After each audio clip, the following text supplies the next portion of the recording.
అన్నపూర్ణ అంటారు. రాష్ట్రం విడిపోవడానికి కూడా కారణం గోదావరి జిల్లాలో పచ్చదనం. ఆ శాపం తగిలేసినట్టుంది. ఈరోజు గోదావరి జిల్లాలో మొత్తం కొబ్బరి చెట్లతోటి, తెలంగాణ నాయకులంతా అంటారు కొబ్బరి చెట్లతో చాలా ఆనందంగా ఉంటుంది, మీరు ఏమంటుందని పచ్చదనంతో చాలా బాగుంటుందండి. ఈరోజు కొబ్బరి చెట్లు ముండలు కూడా లేవు, అంత దిష్టి తగిలింది కోనసీమకి. సో నాకు నిజంగా చాలా బాగా, ఎందుకంటే నాకు దీనికి తగిలినంత దృష్టి, నరుడి దృష్టికి నలరాయన పగిలిపోతుంటారు. అలాంటిది కోనసీమ పచ్చదనం ఎంతమంది కళ్ళలో పడి వాళ్ళందరూ దృష్టి తగిలి ఈరోజు ముండేలతో కొబ్బరి చెట్లు ఉన్నాయంటే దీనికి ఇంకా మనం కరెక్ట్ చేసుకోవాల్సిన అవసరం ఉంది, దీన్ని సరిదిద్దుకోవాల్సిన అవసరం ఉంది.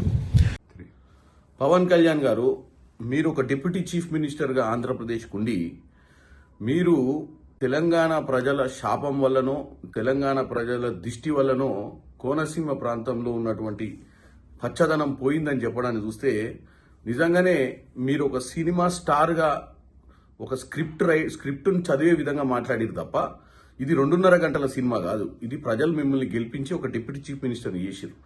అక్కడ అటువంటి పరిస్థితి ఎందుకు వస్తుంది? దిష్టి తెలంగాణ ప్రజలది తాకినట్టుగా లేదు. మిమ్మల్ని గెలిపించి మిమ్మల్ని ముఖ్యమంత్రి చేసిన తర్వాత ఈ కోనసీమ ప్రాంతానికి నిజంగానే దిష్టి తాకినట్టుంది మీరు అలా మాట్లాడినట్టయితే. ఎందుకంటే మీరు వీలైతే ఎలా దాన్ని పరిష్కరించాలనో ఆలోచించాలనే తప్ప మీరు ఇలా ఇష్టం ఉన్నట్టు మాట్లాడొద్దని కోరుకుంటున్నాను.